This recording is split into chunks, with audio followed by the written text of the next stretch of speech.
There's this whole notion that women love the bad boy, but it's more the guy who has ambition and who's a bit of a risk taker and who isn't afraid to speak his mind.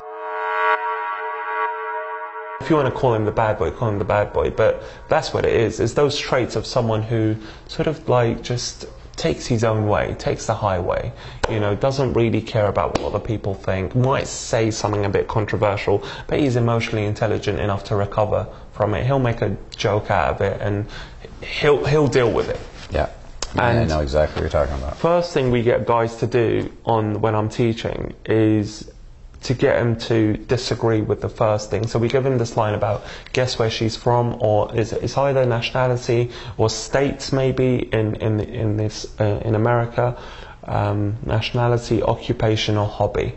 So you get a lot of girls on the Santa Monica Boulevard in LA where they've got their yoga mats, they've got their you're talking about down at 3rd Street? Yeah, down on 3rd Street. There's a million yoga schools all around there. Yeah. Exactly. And it's this thing, you know, you're walking around with a yoga mat. So imagine you saw a girl on 3rd Street. We want to make a comment about her that would be wrong. Yes. That's a good way of putting it. We want to make a wrong comment about her. So I would say how many girls that are walking around in LA on 3rd Street would be, say, from a French city. Let's say south of France. Let's say Marseille. Right, so I mean 0.001% chance of that happening. So there's a real good chance that I'm going to get this wrong, and I want that to be the case. So I'm like, you look like you're from the south of France, not even the north. Because even if she is from France, there's a good chance of me getting this wrong. And the reason why I want to get that wrong is because I want to cause a bit of controversy, and what instigates attraction, because the first thing we do is capture him with our stop, with giving them a compliment, a very easygoing compliment, and the next thing we want to do is get into attraction, which is this fiery, spicy conversation. Yeah. I call it having a spicy few moments that makes her go, who the hell is this guy? You know, she needs to have that. Push a few buttons. Push a few buttons, and to make the energy between you connect on that level, because. And it goes back to connection again. It's what sort of guys would tease her? What sort of guys would push her buttons? Boyfriends, daddy when she was 10 years old, just play around with her, not take her seriously.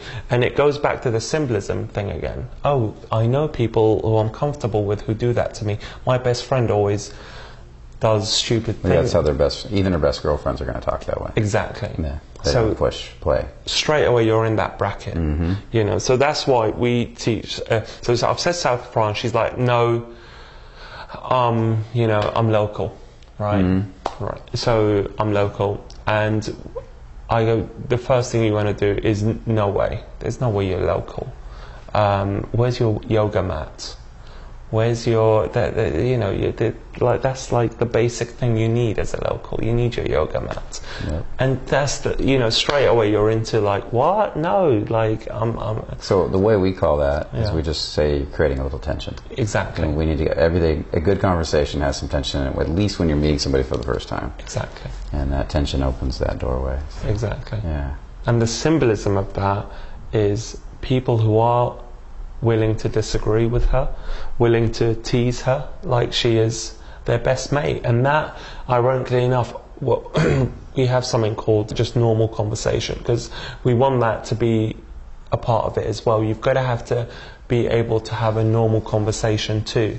But the problem with getting into a normal conversation before attraction is she kind of just dismisses you as this guy who's just played it completely safe with her. You haven't earned the right to have a normal conversation. Exactly. Yeah. Exactly. And why would she open up? If you go to her, oh, so what school did you go to? Why should she give you that information? Because there's no value in you yet for her to open up in that way. Whereas if you do it after the teasing, after that bit of tension and spice, now you're valuable to her. Now she wants to open up about UCLA all of a sudden and what the campus is like, and give you extra information that you can play around with.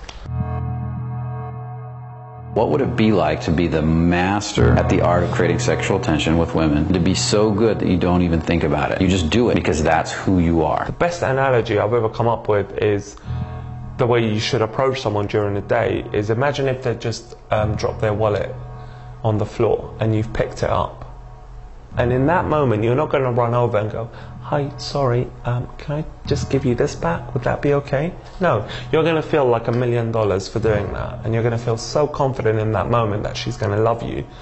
You're going to go up to her and go, hey, sorry, you just dropped your wallet. And you want the whole world to hear it.